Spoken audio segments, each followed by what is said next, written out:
మహారాష్ట్ర, మధ్యప్రదేశ్, కర్ణాటక, ఛత్తీస్గఢ్, ఒరిస్సా, ఆంధ్రప్రదేశ్ ఏ రాష్ట్రానికి ఎన్ని నీళ్లు కేటాయించిండ్రు అనేది ఆనాడు 1980లో బచావత్ అవార్డు గోదావరి నది మీద సబ్ బేసిన్ వైజ్ రాష్ట్రాల వారీగా నీటి పంపిణీ చేసింది కనుకనే సెంట్రల్ వాటర్ కమిషన్ 76 ప్రాజెక్టులను ఇప్పటి వరకు గోదావరి నది మీద అనుమతులు ఇచ్చింది. అంటే ఇక్కడ ఏమర్థమవుతుంది మనకు, రేవంత్ రెడ్డి అండ చూసుకొని ఆంధ్రప్రదేశ్ రెచ్చిపోతుంది. అసలు అంత ధైర్యం ఎక్కడిది? అసలు ఆంధ్రప్రదేశ్ ఎట్లా మాట్లాడుతుంది గోదావరిలో నీటి కేటాయింపులు లేవని?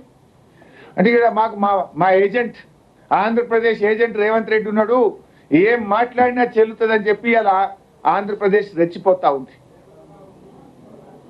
అంటే ఇలా ట్రిబ్యునల్ను ధిక్కరించడం అంటే రాజ్యాంగాన్ని ధిక్కరించడమే, తెలంగాణ నీటి హక్కులను కాలరాయడమే.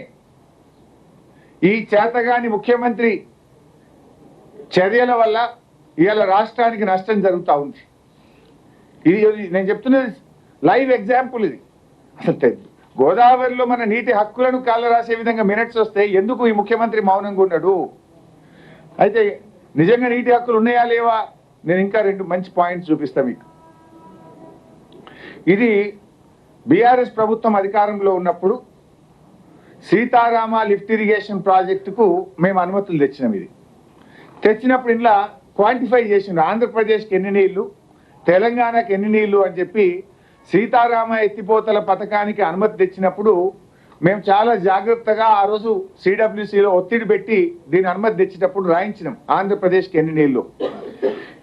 Page 43 paragraph 2, further utilizations from the schemes downstream of Sitarama lift irrigation scheme to the extent of 531 TMC to the state of Andhra Pradesh has been considered by Hydrology Central Water Commission. అంటే సీతారామకు అనుమతి, సీతారామ ఎక్కడ ఉంటుంది?